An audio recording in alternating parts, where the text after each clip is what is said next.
अगर आप एक एलीट प्लेयर को बोल दें कि आप इंजरी की वजह से अब नहीं खेल सकते, तो समझ लीजिए कि आपने उससे उसका सब कुछ ले लिया। हर केस में ऑपरेशन की जरूरत नहीं है, हर केस में, हर चोट में दवा गोली की जरूरत नहीं है। जी। तो नॉर्मल पर्सन्स की ट्रीटमेंट एंड स्पोर्ट्स पर्सन की ट्रीटमेंट जो इंजरी से रिलेटेड है, उसमें क्या डिफरेंस आप फील करता है? 90 से 95% जो इंजरीज होती है वो अच्छे फिजियोथेरेपी और रिहैबिलिटेशन प्रोग्राम से रिकवर कर जाता है। जो एक प्रोफेशनल स्पोर्ट्समैन, उसको जब भी इंजरी होती है वो किसी एक स्ट्रक्चर के डैमेज होने से। अगर कोई स्पोर्ट्स पर्सन है तो उसका अगर हम फिजियोथेरेपी कराते हैं तो उसमें डिफरेंशिएट आएगा, या फिर एक नॉर्मल पर्सन है अगर उसकी ट्रीटमेंट हुआ है तो उसकी फिजियोथेरेपी में टाइम लाइन अलग होगी। बहुत से लोग कहते हैं कि डॉक्टर के यहाँ गए तो वहाँ ऑपरेशन हो जाएगा। हाँ। ये भी गलत है। जी। तो डॉक्टर को नहीं दिखाते। इंजरी कभी भी हो, हम्म। भले ही छोटी हो, उसे आप नेग्लेक्ट ना करें, उसका प्रॉपर इवैल्यूएशन कराएं। Hello everyone, I am Riya Agarwal and today we have Dr. Himanshu Gupta. Dr. Himanshu Gupta एक ऑर्थोपेडिक सर्जन है एंड अ डायरेक्टर ऑफ एमी केयर हॉस्पिटल। सर को 20 साल से ज्यादा का एक्सपीरियंस है in orthopaedic surgery. Along with sir ने 10,500 से ज्यादा सर्जरीज करी हुई है एंड 1000 से ज्यादा नी रिप्लेसमेंट सर्जरीज करी हुई है। अभी हाल फिलहाल में सर ने एक सेंटर खोला है जिसका नाम है Ami care sports injury and robotics centre. So first of all sir, बहुत बधाई हो आपको, एक नया सेंटर, एक नया स्टेप और एक कम्युनिटी के लिए बहुत अच्छी स्टार्टिंग कर रहे हैं। सो पॉडकास्ट स्टार्ट करते हैं, let's start. Sir, orthopaedic centre काफी लंबे टाइम से चल रहा था, साथ ही साथ ऐसी क्या चीज थी, ऐसी किस चीज ने आपको इंस्पायर किया जिसमें आपने MK sports injury and robotic centre open किया? रिया, मुझे गाजियाबाद के अंदर आज लगभग 15 साल हो गए हैं प्रैक्टिस करते हुए। जी। पिछले 10 सालों से ज़्यादा से मैं एमी केयर हॉस्पिटल चला रहा हूँ। जी। मेरी शुरुआत एक ऑर्थोपेडिक्स हॉस्पिटल की तरह हुई थी। जी। धीरे धीरे हमने अपने सेंटर में वो सारी फैसिलिटीज़ ऑर्थोपेडिक्स की प्रोवाइड करना शुरू किया, जिसके लिए पेशेंट्स अक्सर बड़े कॉर्पोरेट हॉस्पिटल या एम्स, सफदरजंग जैसी जगह जाया करते थे। सारी हाई एंड सर्जरीज, चाहे वो जॉइंट रिप्लेसमेंट हो, चाहे लिगामेंट सर्जरीज हो या फेल्ड केसेस हो, वो सब हम लगभग एक दशक से अपने एमी केयर हॉस्पिटल में करते आ रहे हैं। जी। बट जैसे आप देख रहे हैं, साइंस हमेशा एक इवॉल्विंग फील्ड है। जी। और कोई भी डॉक्टर अगर अपने आप को पूरी तरह से अपग्रेड नहीं करता है, अपने हॉस्पिटल की सुविधाओं को एक लेवल तक नहीं ले जाता, तो कहीं ना कहीं इससे उसके पेशेंट्स सफ़र करते हैं। जी। तो जैसे मैं इतने साल से जॉइंट रिप्लेसमेंट कर रहा था, बट पिछले 3 और 3.5-4 साल से हमने रोबोटिक जॉइंट रिप्लेसमेंट करने शुरू किए। ओके। और जब हमने ये करना शुरू किया तो इससे हमारे पेशेंट्स के सेटिस्फेक्शन रेट में, उनके रिजल्ट्स में काफ़ी ज़्यादा अंतर रहा हमारे पुराने तकनीक द्वारा की गई सर्जरीज के मुकाबले। ओके। इसके साथ ही जब हम लिगामेंट सर्जरी करते थे तो हम एक अच्छी सर्जरी कर पाते थे। जी। भाई किसी का कंधा उतरता है तो ऑपरेशन कर दिया, सेटल हो गया। नी में लिगामेंट इंजरी थी, एसीएल था, पीसीएल था, आर्थ्रोस्कोपी हुई, लिगामेंट सर्जरी से नी स्टेबल हो गया। ओके। बट ये पेशेंट्स वापस खेलने नहीं जा पाते थे। ये वापस अच्छा महसूस नहीं करते थे। अच्छा। और उसके पीछे एक मुख्य कारण था कि इनका कभी भी रिहैबिलिटेशन या जो फिजियोथेरेपी प्रोग्राम था वो एक एलीट स्पोर्ट्समैन के लेवल का नहीं होता। हम उनको फिजियोथेरेपी के लिए भेजते थे, वो कुछ दिन थेरेपी कराते थे, फिर लैक ऑफ नॉलेज, फाइनेंसेस, इन सब चीज़ों की वजह से आगे कंटिन्यू नहीं करते। तो हमें ये रियलाइज़ हुआ कि अगर हमें अपने सर्जिकल पेशेंट्स का रिजल्ट अच्छा करना है, अगर हमें अपने स्पोर्ट्समैन को खेलने भेजना है, तो हमें एक डेडिकेटेड सेंटर बनाना है जी। जिसमें आके वो अपना रिहैबिलिटेशन कर सके। जी। और यही मुख्य कारण था कि हमने इस अपने एमी केयर के एक्सटेंशन स्पोर्ट्स इंजरी और रोबोटिक सेंटर के बारे में सोचा। साथ ही बहुत से बच्चे आज की डेट में अर्ली एज में खेलना शुरू करते हैं। हाँ जी। अगर आप देखें तो हमारे इंदिरापुरम गाजियाबाद में ही मेरे ख्याल में कई 100 अकेडमी होंगी जिसमें टैलेंट जो है बचपन से ही नर्चर किया जाता है। जी। अब बात करें तो हर केस में ऑपरेशन की जरूरत नहीं है। जी। हर केस में, हर चोट में दवा गोली की जरूरत नहीं है। जी। 90 से 95% जो इंजरीज होती है वो अच्छे फिजियोथेरेपी और रिहैबिलिटेशन प्रोग्राम से रिकवर कर जाती है। बट कोई भी जगह आसपास में कई 50-100 किलोमीटर तो मैं कह सकता हूँ, और उससे बड़े एरिया में भी ऐसी नहीं बनी थी जहां पे इन इंजरीज का डेडिकेटेड ट्रीटमेंट किया जा सके। ओके तो इन यंग टैलेंट्स के लिए, उन पेशेंट्स के लिए जिनको सर्जरी हो चुकी है, उन पेशेंट्स के लिए जिनको सर्जरी की ज़रूरत नहीं है बट एक डेडिकेटेड सेंटर नहीं था, ये सोच के हमने इस सेंटर की शुरुआत की। ओके तो कहीं ना कहीं ये चीज़ हमारे सिस्टम से डिलीटेड थी, जो आपने एक नया इनोवेट किया कि हमें ये करना चाहिए ताकि सेटिस्फेक्शन लेवल मिल सके हमारे पेशेंट्स को। देखिए, डिलीट कुछ नहीं था, ये सबको पता है कि इस सब चीज़ों की रिक्वायरमेंट होती है, हाँ जी, और हम एक डेवलपिंग कंट्री है, हाँ जी, हम हर साल प्रोग्रेस करते हैं।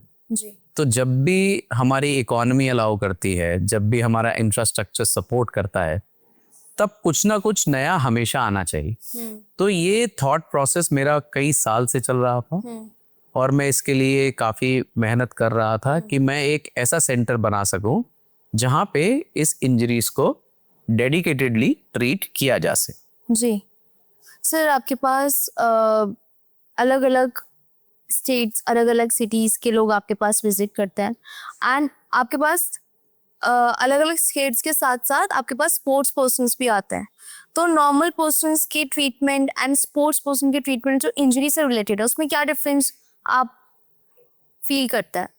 ये बात बिल्कुल सही है कि हमारे एमिकेयर हॉस्पिटल के अंदर लगभग पूरे उत्तर प्रदेश से, बिहार से, जी, हरियाणा से, कई और स्टेट से पेशेंट आते हैं। जी, इनमें से कुछ डेडिकेटेड स्पोर्ट्समैन होते हैं, जी, कुछ रिक्रिएशनल स्पोर्ट्समैन होते हैं, यानी कि कभी कभार खेलते हैं, इंजरीज हो जाती है, तो लोग बहुत दूर दूर से आया करते थे। जी, और जो उनका एक्सरसाइज प्रोग्राम हुआ करता था, वो भी जैसे मैंने पहले कहा बड़ा इरेटिक होता था। जी, तो हमने एक यूनिफॉर्म सिस्टम डेवलप करना शुरू किया कि भले ही आपका ऑपरेशन एमी केयर में हो और आप रहते झारखंड में हो, जी, आपको एक्सरसाइज फिजियोथेरेपी के लिए परेशान होने की जरूरत नहीं। जी, हमारे जो टीम फिजियोथेरेपिस्ट हैं वो आपसे कोऑर्डिनेट करते हैं, जी, आपको रेगुलर वीडियोस भेजते हैं, जी, आपके एक्सरसाइज वीडियोस वहां से मंगाते हैं, जी, और साथ ही आपको क्या इम्प्रोवाइजेशन चाहिए वो टाइम टू टाइम बताया जाता है,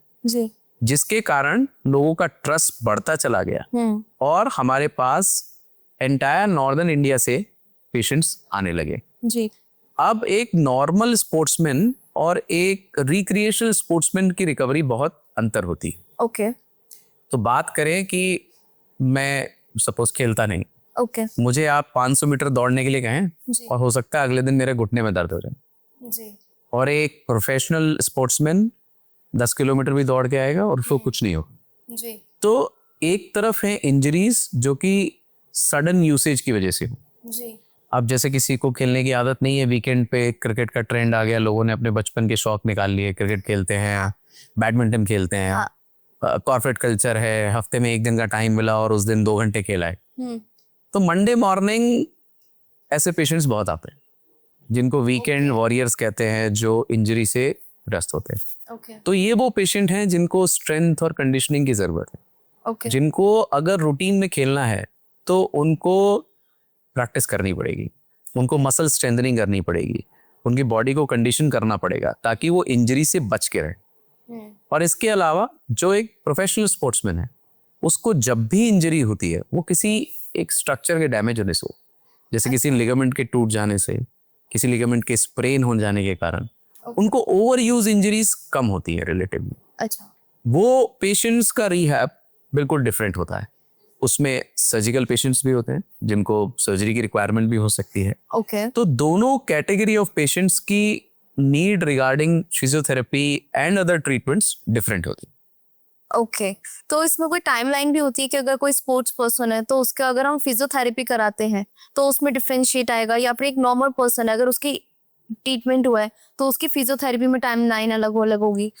टाइमलाइन की बात करें तो सबसे इंपॉर्टेंट है कि इंजरी को इमीडिएटली रिस्पॉन्ड करना चाहिए। इमीडिएटली मतलब एक लेमैन को नहीं पता होता, एक आम आदमी को ये नहीं पता होता कि उसे किस सीवियरिटी की इंजरी। हमारे पास ऐसे पेशेंट्स भी आते हैं जिनको नी में इंजरी हुई और उन्होंने अगले दिन दिखाया, हमने डायग्नोज किया कि आपके लिगामेंट टियर है, अब उनको फिजियोथेरेपी की जरूरत है, सर्जरी की ट्रीटमेंट की जरूरत है, ये with in few days decide हो गया।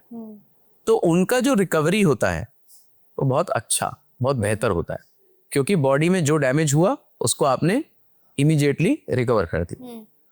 ऐसे पेशेंट्स भी होते हैं जो लैक ऑफ नॉलेज के कारण, डर के कारण, बहुत से लोग कहते हैं कि डॉक्टर के यहाँ गए तो वहां ऑपरेशन हो जाएगा। हाँ। ये भी गलत है। जी।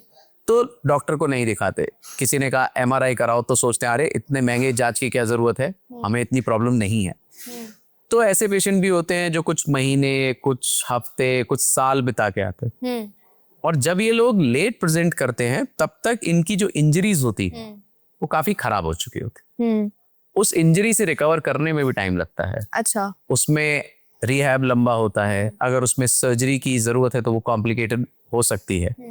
तो मैं यहाँ ये बताना चाहूंगा कि इंजरी कभी भी हो, भले ही छोटी हो, उसे आप नेग्लेक्ट ना करें, उसका प्रॉपर इवैल्यूएशन कराएं। ओके। और उससे रिक्वायर्ड जो भी ट्रीटमेंट है उसे कंप्लीट करें। मैं खुद भी बहुत सारे स्पोर्ट्स खेलता हूँ, okay. And I can understand. मैं प्रोफेशनल प्लेयर नहीं हूँ, बट हाँ, रिक्रिएशन के लिए मैं काफी सारे स्पोर्ट्स खेलता हूँ। इंजरी होना किसी भी स्पोर्ट का एक नॉर्मल पार्ट है, एक नॉर्मल हिस्सा है, बट वो किस लेवल की है और उसकी वजह से फ्यूचर में क्या प्रॉब्लम्स हो सकती है, ये सिर्फ एक एक्सपर्ट ही बता सकता है। तो टाइमलाइन कुछ नहीं है, अर्लीस्ट रिस्पॉन्स लेने से रिजल्ट सबसे अच्छे हों। Sir, amicus sports injury and robotic centres, अगर आप एक लाइन में या कुछ वर्ड्स में अगर आप एक्सप्लेन करें तो आप कैसे एक्सप्लेन करोगे? देखिए, अगर आप इसके नाम पे जाएंगे जी। तो ये सेल्फ एक्सप्लेनेटरी है। ओके। Sports injury okay. यानी कि हर वो व्यक्ति जो किसी भी लेवल पे खेलता है, शौक के लिए खेलता है, प्रोफेशनल खेलता है, जिस भी कारण से खेलता है, उसको किसी भी प्रकार की कोई प्रॉब्लम होती है, अच्छा। उसके लिए। और रोबोटिक्स का मतलब है कि जो टेक्नोलॉजी एडवांस हो रही है, जैसे अभी आप हमारे सेंटर में देखेंगे तो यहाँ पे कुछ इक्विपमेंट्स ऐसे लगाए गए हैं जो कि टोटली AI ड्रिवन टेक्नोलॉजीज है। अच्छा। तो चाहे वो सर्जिकल रोबोट्स हो, चाहे वो फिजियोथेरेपी से related AI and robotic technology हो, इस सेंटर के अंदर वो अवेलेबल है। अच्छा। सो नाम सेल्फ एक्सप्लेनेटरी है, sports injury and robotic centre means your day to day injuries, your sports related injuries, उनका जो advance treatment in terms of AI and robotics हो सकता है, वो अंडर वन रूफ अवेलेबल है। ओके, तो स्पोर्ट्स इंजरी सेंटर और physiotherapist centre में क्या डिफरेंस? क्योंकि जब अभी हम सुनते हैं तो हमें लगता है कि शायद सिमिलर ही होगा, कुछ ज्यादा डिफरेंस नहीं होगा, बट एक एक्सपर्ट क्या डिफरेंशिएट करेगा इस दोनों वर्ड्स में? सो रिया, ये आई वुड से this is an excellent question. Physiotherapy पर से एक इटसेल्फ एक डिफरेंट मेडिकल एंटाइटी, एक ब्रांच है। ओके। अब वो फिजियोथेरेपी की बात करें तो उसमें न्यूरो फिजियोथेरेपी, उसमें ऑर्थोपेडिक फिजियोथेरेपी, उसमें वैस्कुलर ट्रीटमेंट, उसमें स्पाइनल ट्रीटमेंट, सब कुछ आता है। तो फिजियोथेरेपी तो एक पेरेंट चीज होगी। अब जब वो फिजियोथेरेपी का एक डिवीजन स्पोर्ट्स में स्पेशलाइज करता है तो उसको स्पोर्ट्स इंजरी सेंटर का नाम दिया गया। ओके। अब ये नाम इसलिए जोड़ा गया कि ये फिजियोथेरेपी रिहैब सेंटर है, बट ये डेडिकेटेडली स्पोर्ट्स पे काम करता है। ओके। और इंडिया, जैसे हमारा विजन है आने वाले समय में ओलंपिक्स कंडक्ट करने का, हमारे यहाँ खेलो इंडिया अभियान चल रहा है, हाँ जी। हमारी गवर्नमेंट बहुत सपोर्टिव है जी। तो जैसे जैसे स्पोर्ट्स का एनवायरनमेंट बढ़ता है, स्पोर्ट्स के लिए लोग और एग्रेसिव होते जा रहे हैं, बच्चों को हम चाहते हैं कि पढ़ाई के साथ में कुछ ना कुछ वो जरूर खेलें, तो उससे रिलेटेड जो इंजरीज की फिजियोथेरेपी है वो डेडिकेटेड इट सेंटर में। तो ये डेडिकेटेड स्पोर्ट्स इंजरी रिहैब या फिजियोथेरेपी सेंटर। इसके अलावा अगर हम देखें तो हमारा जो पेरेंट ऑर्गेनाइजेशन है एमिकेयर, उसके अंदर हमारा एक सेपरेट फिजियोथेरेपी डिपार्टमेंट है ओके। जो जनरल ऑर्थोपेडिक फिजियोथेरेपी को डील करता है, जिसमें बैक एक का, फ्रैक्चर के बाद के ट्रीटमेंट की फिजियोथेरेपी और इसके अलावा और जनरल ऑर्थोपेडिक रिलेटेड प्रॉब्लम्स को ट्रीट किया जाए। ओके। तो ये दोनों सेपरेट चीजें। ओके सर, अगर लाइक सपोज अगर डिफरेंट स्पोर्ट्स से पर्सन आता है, बैडमिंटन, क्रिकेट, खो खो और लाइक अलग अलग जगह से, एंड उन सभी की इंजरी अलग अलग होंगी क्योंकि उनके बॉडी पार्ट्स डिफरेंट अलग अलग वर्क कर रहे हैं, तो अगर एक इंजरी से पहले, मतलब जो इंजरी हुई है उसके बाद, वो कब रिटर्न टू स्पोर्ट्स हो सकता है, मतलब कब वो स्टार्ट कर सकते हैं? अब बात करते हैं तो अलग अलग स्पोर्ट्स में अलग अलग तरह की इंजरी होती है। राइट। अब भाई कोई बॉलिंग फेंकता है, कोई बैडमिंटन खेलता है, Right. तो ऑब्वियसली उसका अपर लिम्ब डोमिनेंट है। यस। फास्ट बॉलर है तो लोअर बैक Yes. और लोअर लिम्ब भी इन्वॉल्व है। टीटी प्लेयर है तो बैक, कोर और शोल्डर, फोर आर्म ज्यादा इन्वॉल्व है। यस। अब हर स्पोर्ट्स में बॉडी सिंक में काम करती है। मैं हमेशा बोलता हूँ कि every part, every muscle, tendon, ligament, ये एक ऑर्केस्ट्रा की तरह प्ले करते हैं। आपने ऑर्केस्ट्रा सुना होगा। जी। अगर उसमें फ्लूट बजाने वाला आउट ऑफ टोन हो जाए Yes. तो पूरा म्यूजिक डिस्टर्ब हो जाए। राइट। तो सेम वे में अगर हमारी बॉडी में कहीं पे भी कोई एक स्ट्रक्चर मैल फंक्शनिंग है तो कभी भी एथलीट अपनी पीक परफॉर्मेंस नहीं दे सकता। ओके। तो सपोज कोई से like I would say TT player, उसका shoulder forearm is very strong but उसका लोअर बैक प्रॉब्लम करती है, ओके। तो ऑर्केस्ट्रा का ड्रम गलत बज गया, गलत। वो नहीं खेल पाएगा। तो रिटर्न टू स्पोर्ट के लिए पूरी बॉडी का एक सिंक में काम करना एक फ्लो में काम करना। बहुत जरूरी। और यही होता था कि जब हम सर्जरी करते थे तो सपोज किसी के शोल्डर में टेंडन रप्चर हो, ओके। हमने टेंडन को, लिगामेंट को रिपेयर किया और रिपेयर करने के बाद हमने ये देखा कि शोल्डर तो ठीक हो गया पर ये फिर भी नहीं खेल पा रहा। अच्छा। क्यों? क्योंकि उसकी बॉडी का बाकी पार्ट सिंक में काम नहीं कर। ओके। तो इस सेंटर के अंदर जब इवैल्यूएशन किया जाता है तो इंडिविजुअल ग्रुप ऑफ मसल्स को टेस्ट किया जाता है। आपका कौन सा बॉडी पार्ट फंक्शनिंग में नहीं है, ओके। किस ग्रुप ऑफ मसल पे मेहनत करने की जरूरत है। गेट मोशन एनालिसिस द्वारा ये चेक किया जाता है कि बॉडी का पोस्चर कहाँ गड़बड़ हो रहा है। इसके अलावा कुछ और हाई एंड एडवांस इंस्ट्रूमेंट्स हैं जिससे रिटर्न टू स्पोर्ट्स को चेक करना जरूरी है। तो सर्जरी करना एक हिस्सा है और खेल में वापस जाना एक हिस्सा है।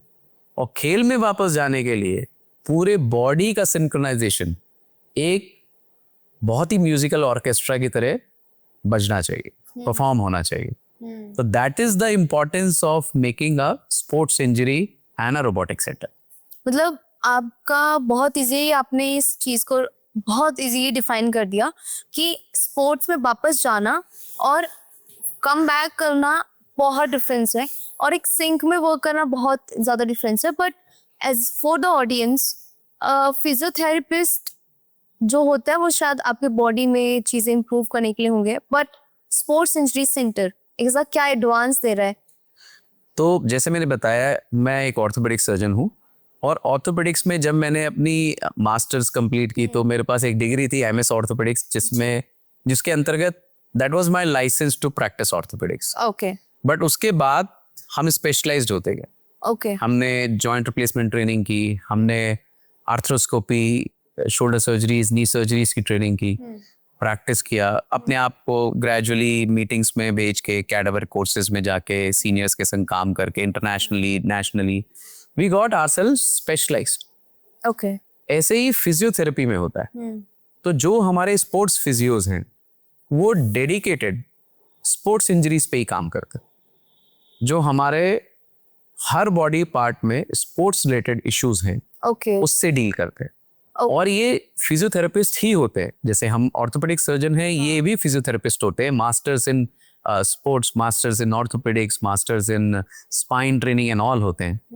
और ये सालों से इसी चीज की प्रैक्टिस कर रहे हैं। तो ये फिजियोथेरेपी का ही हिस्सा है, बट एक स्पेशलाइज्ड ट्रेनिंग। टेक्नोलॉजी बहुत ज्यादा आगे बढ़ रही है एंड एथलीट्स के लिए बहुत ज्यादा जरूरी हो जाता है कि उनकी बॉडी का एक फ्लो रहे। तो आफ्टर हैविंग अ सर्जरी आपने रिटर्न टू परफॉर्म बताया एंड ऑल्सो बहुत सारी चीजें आपने एक्सप्लेन करी। तो जो स्पोर्ट्स इंजरी सेंटर है हमारा, वो एक्यूरेसी में हो गया या परफॉर्मेंस में हो गया या जितनी जल्दी रिकवरी हो उसमें एथलीट्स के लिए वो क्या कर सकता है ज्यादा ज्यादा? देखो, अगर देखा जाए तो it is not only the physical strength, it is the mental strength, it is their conditioning, it is to remove their fears. उनके मन से वो डाउट निकालना कि वो दोबारा चोट लग जाएगी, उनके मन में ये ना रहे कि मैं इंजर हो गया तो मैं आगे नहीं खेल पाऊंगा। देखो, स्पोर्ट्समैन भी हर कैटेगरी के होते हैं, ठीक है ना। अगर हम बात करते हैं तो एक आम व्यक्ति का परसेप्शन होता है कि स्पोर्ट्समैन मतलब जो इंटरनेशनल है, जैसे हमारी टीम में रोहित हो गए, विराट हो गए, ये स्पोर्ट्समैन है। हमारे डिस्ट्रिक्ट लेवल प्लेयर जो होते हैं, क्या वो स्पोर्ट्समैन नहीं है? बिल्कुल है, हमारे यहाँ वीकेंड पे खेलने वाले लोग स्पोर्ट्समैन नहीं है? बिल्कुल है कि नहीं? तो स्पोर्ट्स तो एक, आई वुड से, आपकी अपनी डे टू डे लाइफ का एक हिस्सा है। तो जब हम बात करते हैं कि और कैसे हम इन स्पोर्ट्समैन को बेटर कर सकते हैं, अगर हम इंटरनेशनल प्लेयर्स की बात करें तो उनके पीछे, एक प्लेयर के पीछे गवर्नमेंट करोड़ ऑफ रुपीस खर्च करती है। उनके पास न्यूट्रिशन स्पेशलिस्ट होता है, मेडिटेशन के लिए अलग होता है, बॉडी के लिए ट्रेनर्स अलग होते हैं, मैस्योर्स होते हैं। बट अगर एक नॉर्मल व्यक्ति के लिए बात करें तो getting even a good dietary advice, even उनके मेंटल रिलैक्सेशन के लिए वो क्या कर सकते हैं, उनकी फिजिकल परफॉर्मेंस एनहांस करने के लिए अपार्ट फ्रॉम फिजियोथेरेपी वो कौन सी और एक्सरसाइजेस कर सकते हैं, ये सारी की सारी चीजें एक इंटीग्रेटेड रोल प्ले करती है। इसमें किसी एक चीज को आप ये नहीं कह सकते कि इसकी ज्यादा इंपॉर्टेंस। हम तो उनको इस सेंटर में एक अच्छी रिहैब दे सकते हैं, एक अच्छी न्यूट्रिशनल एडवाइस दे सकते हैं। बट इसके बावजूद बहुत सारी ऐसी चीजें होती हैं जो स्पोर्ट्समैन को खुद करनी हो। अगर आप खुद गेम खेलती हैं तो आपको पता है कि उसमें कितना फोकस चाहिए होता है, कितनी मेंटल स्ट्रेंथ चाहिए होती है। तो ये इस सेंटर का एक हिस्सा है। We have counselors also, we have a sports medicine specialist also, we have the qualified nutritionist also for this center. So we will try to make them as comfortable, as strong as possible, so that कि उनको future में इस तरह की injuries को ना झेलना पड़े। सर ये तो स्पोर्ट्स एंड एथलीट के बारे में हो गया, but as a doctor, as a surgeon, technology पे इतना ज्यादा डिपेंड होना थोड़ा सा नर्वस नहीं करता?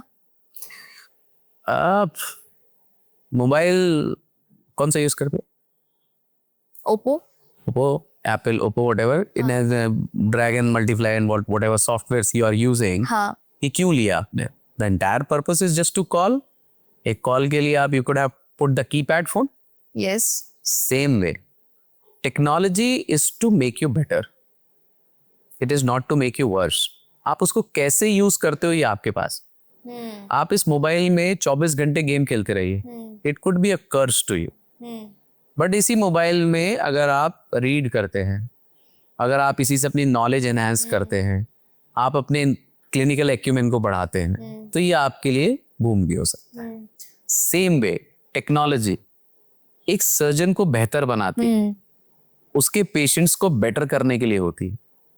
कोई ये कहे कि नहीं मैं ऑपरेशन अब आपसे नहीं, आप रोबोट ऑपरेशन करेगा और आप खड़े रहेंगे, ये गलत बात है। क्या कभी कोई मशीन अपने आप काम कर सकती है? उसका इंटरफेस क्या है, उसको इनपुट कौन देता है? Human. So if the human is not intelligent, the machine will not perform to its peak. आप महंगे से महंगा फोन ले लीजिए, अगर आप उसका फंक्शन ही यूज नहीं कर सकते तो उसका कोई इंपॉर्टेंस नहीं। सेम वे अगर आज हम टेक्नोलॉजी यूज करते हैं, स्पोर्ट्स में यूज करते हैं, जॉइंट रिप्लेसमेंट में यूज करते हैं, फ्रैक्चर्स में यूज करते हैं, तो वो इसलिए नहीं कि किसी को कुछ दिखाना है, इसलिए कि जो हमारे पेशेंट्स के रिजल्ट्स हैं वो इंटरनेशनल स्टैंडर्ड के हो सके, इसके लिए टेक्नोलॉजी यूज किया। तो ये नर्वस होने की बात नहीं है, it should be a moment of pride for all the surgeons who are using a technology. Sir, technology apart, but if we talk about athletes, and this is a sports injury center, and if we talk about the sport persons, तो पहले से ज्यादा लोग खुद को train कर रहे हैं for the achievements, for the competition बहुत ज्यादा है, एंड ज्यादा ट्रेन करेंगे तो ज्यादा इंजरी होने के चांसेस है। तो सबसे बड़ा रीजन क्या है? द माइंडसेट और लाइक न्यूट्रिशंस और लाइक व्हाट? इंजरीज के लिए, इंजरीज के लिए मेन रीजन क्या है? देखो इंजरी हमेशा से थी, इंजरीज कोई नया पार्ट नहीं, बट उनके साथ जीना, उन्हें एक्सेप्ट करना अब बदल गया है। आपके यहाँ पहले बात करते थे कि बच्चा पढ़ाई में एवरेज है, खेलता अच्छा है, पर माँ बाप कहते थे पढ़ोगे नहीं तो आगे नहीं बढ़ पाओ जी। तो इंजरी हुई तो माँ बाप बोलते हैं अब खेलने नहीं जाओगे, हाथ में फ्रैक्चर हो गया अब नहीं खेलने जाओगे, घुटने बार बार तोड़ के ले आते हो, इंजरी करके ले आते हो, अब नहीं जाओगे। तो ये अब एक्सेप्टेंस चेंज हो रही, अब इंजरीज को डील करना बेटर हो गया है। अब लोग वापस ठीक करके वापस खेलना चाहते हैं, और अब पेरेंट्स का माइंडसेट भी चेंज हो। अच्छा। क्योंकि स्पोर्ट्स के अंदर इतनी अपॉर्चुनिटीज हैं, पेरेंट्स बहुत ही आई वुड से इस चीज में बच्चों के साथ बैठ के बात करते हैं, उनसे डिस्कस करते हैं, उनके फ्यूचर प्लान्स डिस्कस करते हैं। जब हम पढ़ते थे तो अब डिस्कशंस नहीं होते थे, बताया जाता था कि आपको ये करना है, पढ़ना ही है। हाँ। अब अगर कोई बच्चा स्पोर्ट्स में अच्छा कर रहा है तो उसके पेरेंट्स उसे गाइड करते हैं, उसको अच्छे से अच्छे कोचेस के पास ले जाते हैं, उसको अकेडमीज में भेजते हैं। और जब आपका माइंडसेट एक लेवल के ऊपर परफॉर्म करने का बन गया कि भाई ये सिर्फ खेलना शौक के लिए नहीं, इससे हम अपना करियर बना सकते हैं, तो हम इंजरी प्रोन होंगे। और इंजरीज को अगर हम प्रॉपरली ठीक कर पाते हैं तो ये स्पोर्टिंग कैरियर लंबा चलेगा। अब आप 2008 में आईपीएल शुरू हुआ जी। मैं तब अपना मास्टर्स उस साल खत्म किया था।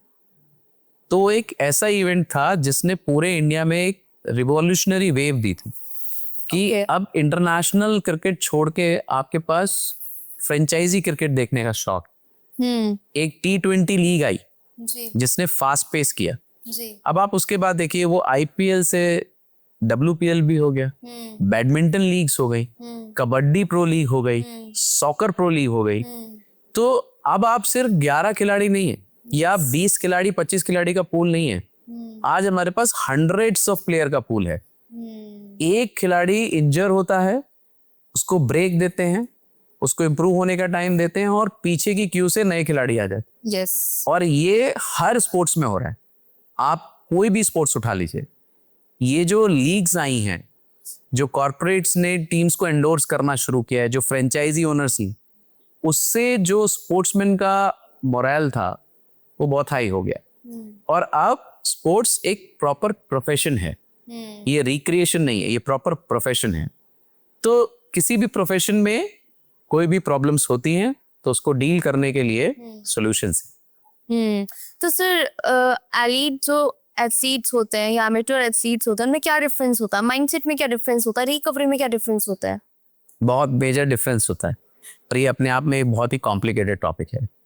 आप ऐसे मान के चलिए कि जो रिक्रिएशनल स्पोर्ट्समैन है वो नहीं भी खेलेगा तो उसका काम चल जाएगा, उसने सिर्फ कुछ घंटे बिताए हैं स्पोर्ट्स के साथ। और एक एलीट ने पूरी जिंदगी बिताई होती। ये उसके लिए एक सांस लेने जैसा है। अगर आप एक एलीट प्लेयर को बोल दें कि आप इंजरी की वजह से अब नहीं खेल सकते हैं, तो समझ लीजिए कि आपने उससे उसका सब कुछ ले ली। अब आपके पास लाइव एग्जाम्पल है, हमारे यहाँ ऋषभ पंत को देखिए, इतना मेजर एक्सीडेंट हुआ। एक समय पे एज ए ऑर्थोपेडिक सर्जन जब इंजरीज के बारे में हमें पता चला तो हमें लगा कि इसका रिटर्न टू स्पोर्ट्स बहुत मुश्किल होगा। बट आप देखो आज की डेट में जब से वो इंजरी से रिकवर हो गया है, वो और ज्यादा अच्छा खेलने लगा है। तो it is not about only injuries, it is about that strong mindset that they have, जो रेजिलियंस है, जिसके कारण वो वापस आते हैं। और ये टेंडेंसी एक नॉर्मल आदमी में नहीं हो सकती। उसके लिए स्पोर्ट्स में इंजरी हो गई, छोड़ो, जिंदगी में और कुछ है करने की। तो एक एलीट स्पोर्ट्समैन और एक नॉर्मल स्पोर्ट्समैन में बहुत अंतर होता है, उनकी डिमांड्स में बहुत अंतर होता है, आप उनको कंपेयर ही नहीं कर सकते। सर आपने America sports industry and robotics centre आपने ओपन किया एंड ये आगे के लिए आफ्टर 5 years 10 years 15 years की कम्युनिटी को किस तरीके से हेल्प करने वाला है? फिर आपका लॉन्ग टर्म विजन क्या होने वाला है? बहुत अच्छा। अगर मैं बात करूं कि मेरा लॉन्ग टर्म विजन क्या है, तो ये मेरे विजन का पहला हिस्सा है, जिसमें मैंने एक ऐसा सेंटर डेवलप किया कि मेरे आसपास जो बच्चे खेलते हैं, जो कल को हमारे लिए किसी भी लेवल तक खेलने जा सकते हैं, कोई डिस्ट्रिक्ट जाए, कोई स्टेट जाए, कोई नेशनल इंटरनेशनल भी जाए, उनके घर के पास, उनके एक एरिया में एटलीस्ट एक एकेडमी तो ऐसी हो, एक सेंटर तो ऐसा हो जिसपे वो ट्रस्ट कर सकें कि हाँ, अगर मुझे कोई भी प्रॉब्लम होगी तो मैं हिमांशु अंकल के यहाँ जाऊंगा and I will get my self treated. उसके बाद के लिए उसके पास बहुत सारी चीजें आएंगी। एक लेवल पे खेलने लगेगा तो कोई भी क्लब उसको ले लेगा, कोई भी फ्रेंचाइजी उसको ले लेगी, और फिर उसके रिहैब के लिए बहुत सारे डेडिकेटेड सेंटर्स मिलने शुरू हो जाएंगे। तो कम्युनिटी की बात करें तो कम्युनिटी में ये पहला स्टेप है कि हमारे आसपास जो बच्चे खेलते हैं, जो स्पोर्ट्समैन हैं, जो स्टेट लेवल डिस्ट्रिक्ट लेवल खेलते हैं, जो नेशनल्स खेलते हैं, जिनका फाइनेंशियल सपोर्ट इतना ज़्यादा नहीं है कि वो मुंबई जा सकें, बैंगलोर जा सकें, जहाँ पे प्रोमिनेंट रिहैब सेंटर्स हैं, वहाँ जाके अपने आप को ट्रेन कर सकें, उनके लिए ये एक फर्स्ट स्टेप है। यस। अगर हम बात करें फ्यूचर की, तो फ्यूचर में हम बहुत कुछ करने की सोचते हैं।